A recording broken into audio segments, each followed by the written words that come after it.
Hello, everyone. Thanks for tuning in. My name is Alicia Michelson, and I am the Artistic Director at Peninsula School of Art in Fish Creek, Wisconsin. I am honored to introduce our newest artists in residence, Maeve Jackson and Natalie Woodlock. Maeve and Natalie are with us for a total of 6 weeks in an immersive studio experience that prioritizes time and space for them to engage fully in their creative practice, experiment, and pursue new projects and ideas. Today, we have the opportunity to get to know each of them through brief image presentations.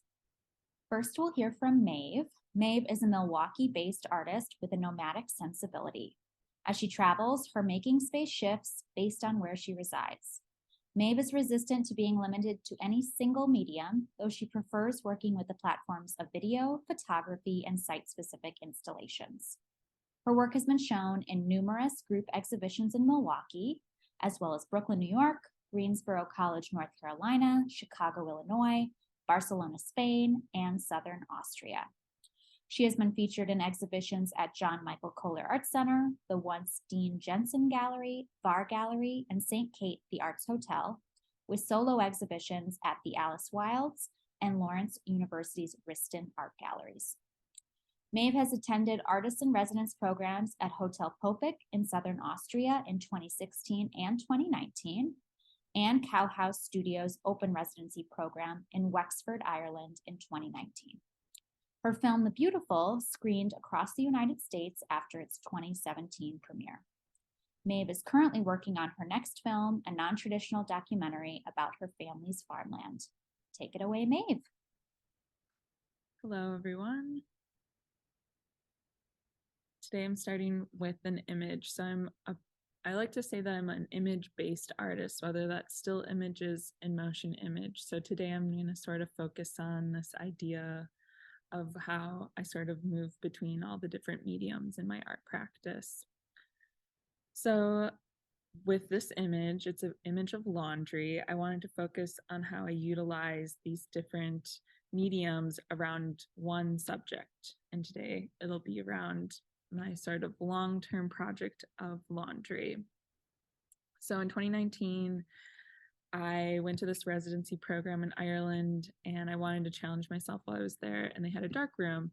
I had always wanted to teach myself how to shoot film photography and to develop. There's just a process that I found very romantic and sort of this like nice history within that medium that I wanted to explore and learn.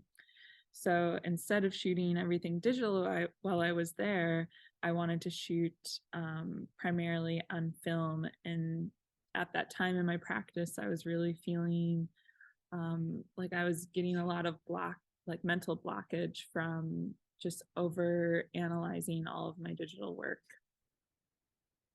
So while I was in this program, I wanted to revisit this idea of laundry. And so I started filming myself doing laundry. I started, we're thinking of these like performances around laundry. And this all sort of came from this idea that I had developed in this previous film where I had a scene in the film of me folding and doing laundry.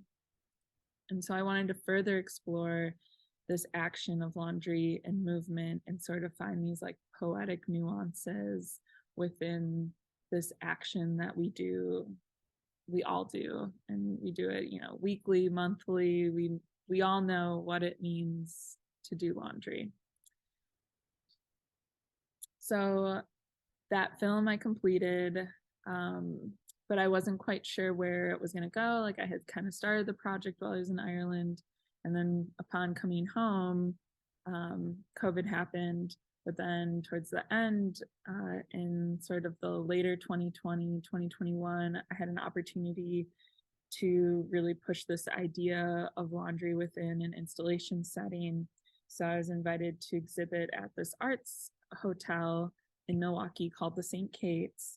And they gave me this room to create this body of work. And the space was called the closet, sort of this play on what the space used to be utilized for was sort of this like technical room that had like for conferences, and that had scanners and printers and photocopiers. So they kind of were paying homage to the history of this room and called it the closet gallery. Well, I wanted to sort of play with that idea and push this sort of like space further. And what if I created it into an actual closet? So um, I knew I had a film that I was already working on that was revolving around laundry. I had imagery um, with with laundry and sort of this like this documentation, this observation of clothing lines with laundry or laundry rooms that I had kind of built up in an archive. And then I also, with the space being a hotel, I thought it would be interesting if they had any like extra sheets or anything I could tap into as a material. So I was able to get my hands on a large amount of the bed sheets that they had from the hotel and created this installation. So it sort of became this like very quiet space in this busy hotel that you could walk in and sort of sit with this memory of laundry. And within that work, this body of work, I wanted to play with some of my sketches because I had started this project, sort of this archive of laundry in 2016. I had sort of accrued a lot of images from archives of my own, from historical archives, and I tend to sort of collect all these images and then sit with them and sort of spend time, whether it's sketching them or doing image transfers or drawings, as well as collecting sort of, writing of my own and of others.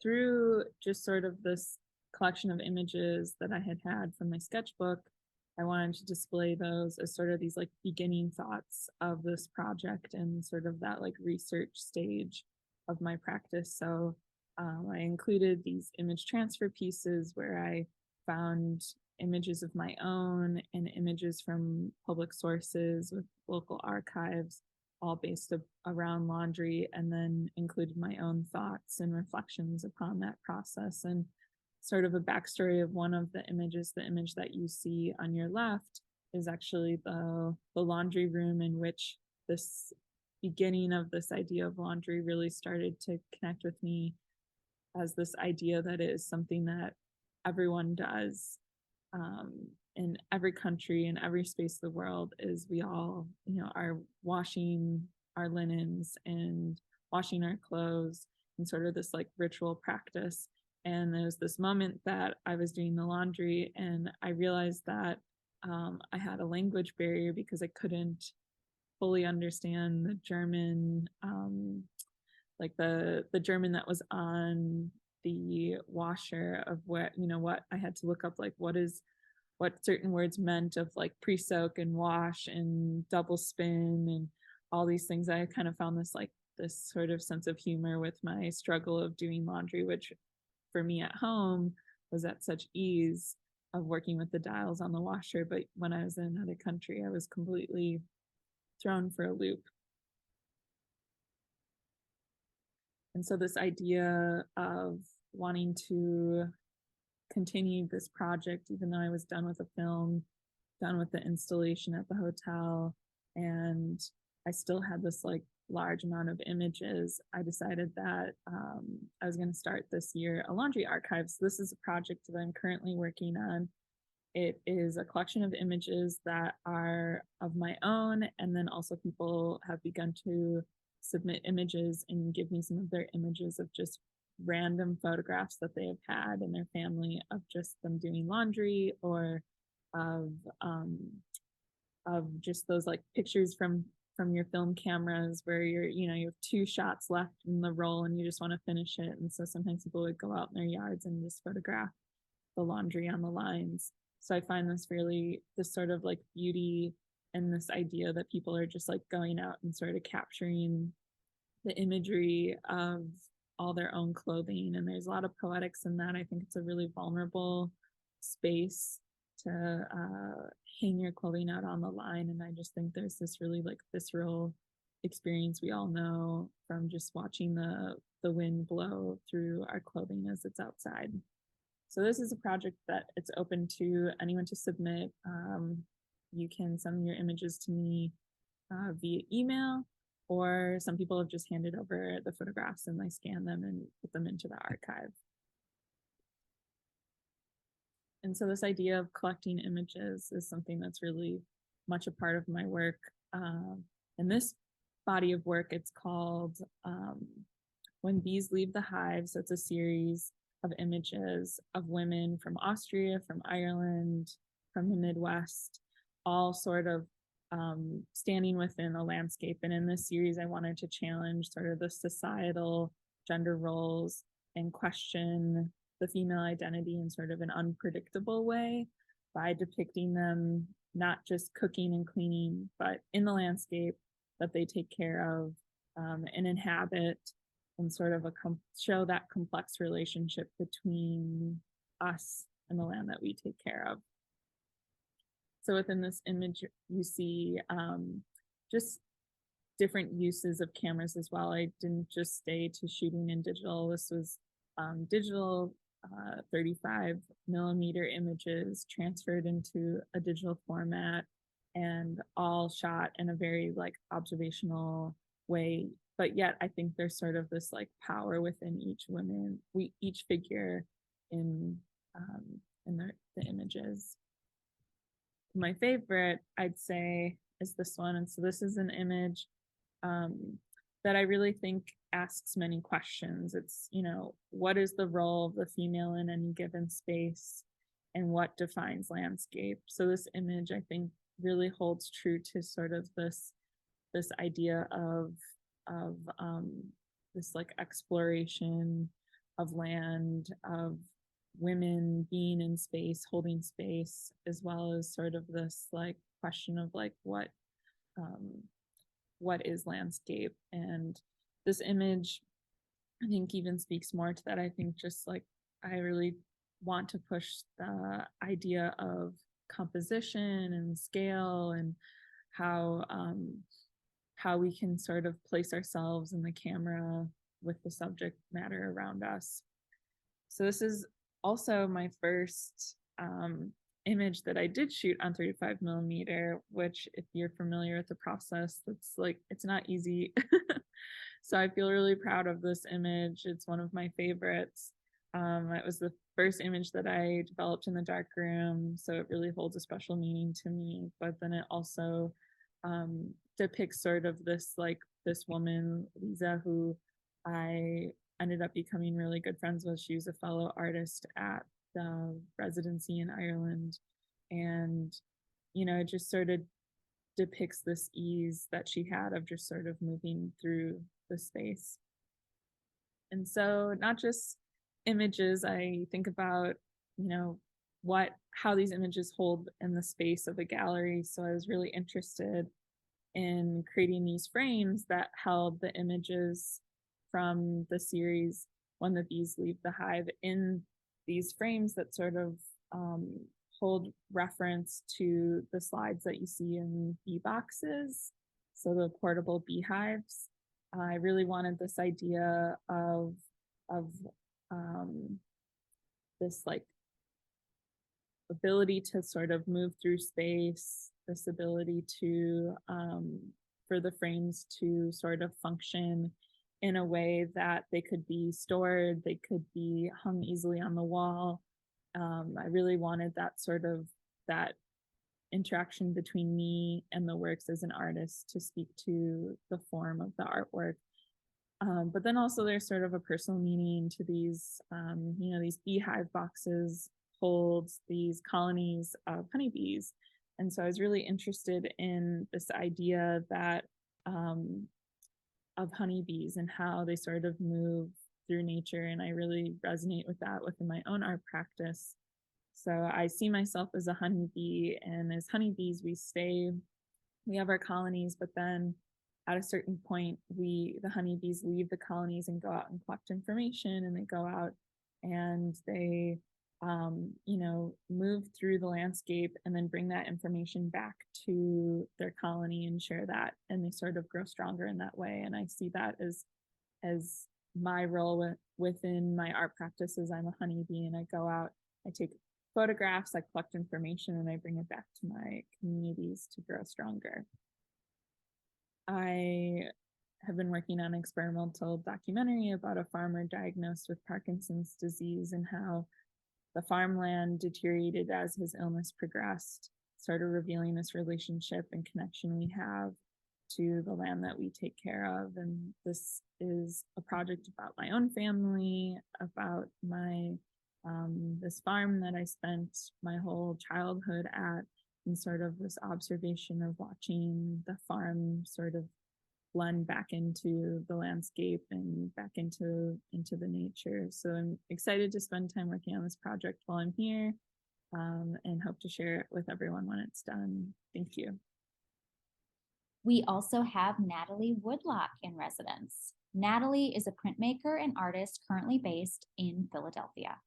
She explores queer temporality and subculture in her work, creating heraldic and commemorative silkscreen portraits of queer friends on satin banners. Her work has been exhibited most recently at Space Gallery in Portland, Maine, and The Front in New Orleans, Louisiana. In 2021, Natalie was the Print Fellow at the Wassaic Project. She has been awarded residency at the Ellis Beauregard Foundation in Rockland, Maine in 2021, Women's Studio Workshop in Rosendale, New York in 2022, and Stoveworks in Chattanooga, Tennessee later this year. Natalie has been involved in running many community print shops and collectives in both the US and Australia. I'll hand it off to her. This first slide is, there are two images on here, and I wanted to start with this one because this is a old project I did, the last thing I worked on before I left Australia. So I made this with a friend. It was a collaborative project that we did in 2008. And in it, we actually made a deck of playing cards, which I have here, and called 52 Pickup.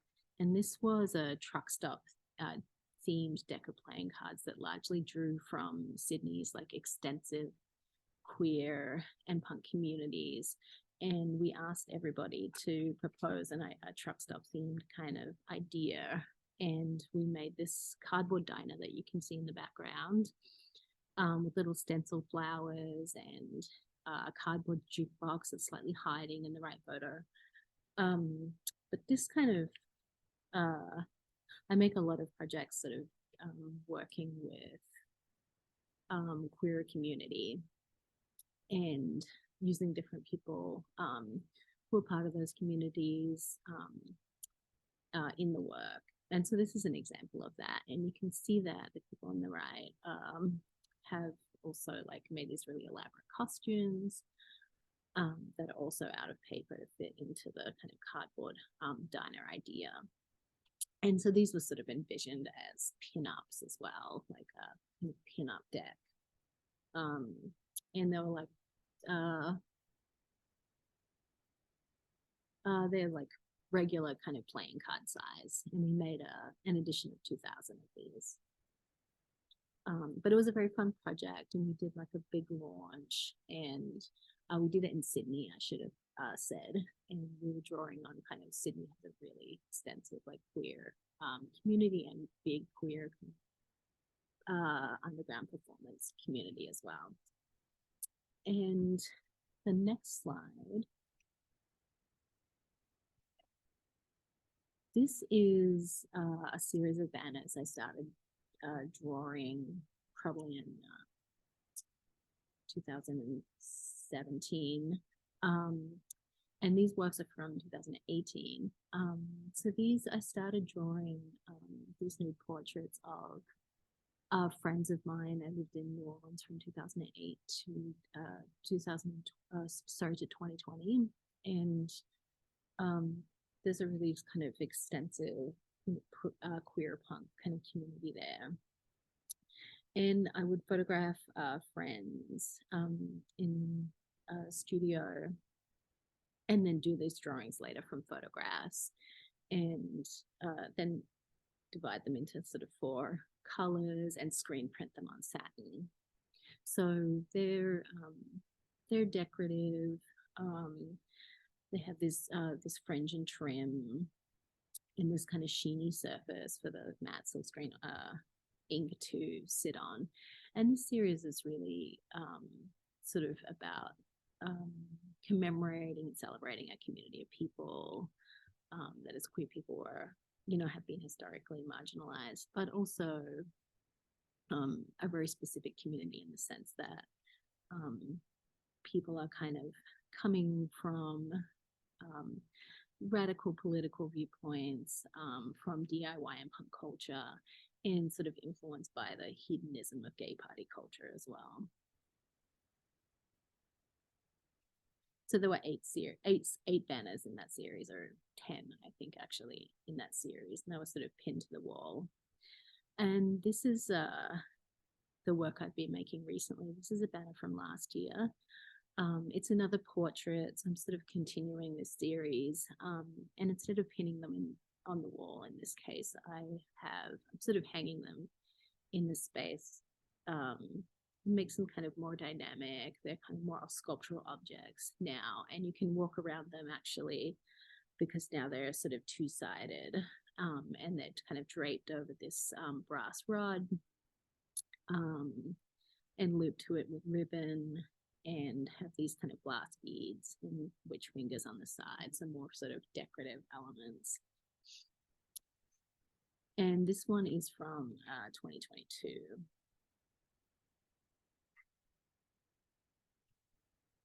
And so this is the back of that last banner that we just saw. And this is a 7-color silk screen.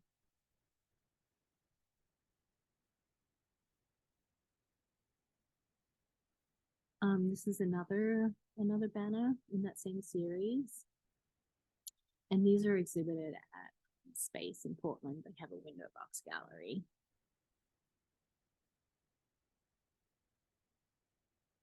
And here in this close-up, you can kind of see more clearly the drawing, and also the kind of decorative elements on the side as well.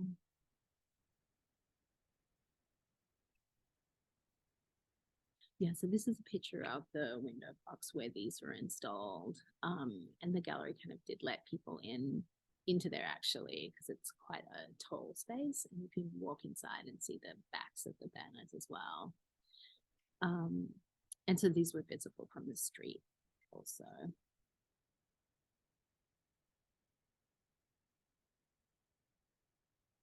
This is another banner in that series. This is a 7-color silk screen. 8-color silk screen. Yeah, and this one was installed last year in New Orleans in a gallery called the Front, which is an artist-run space.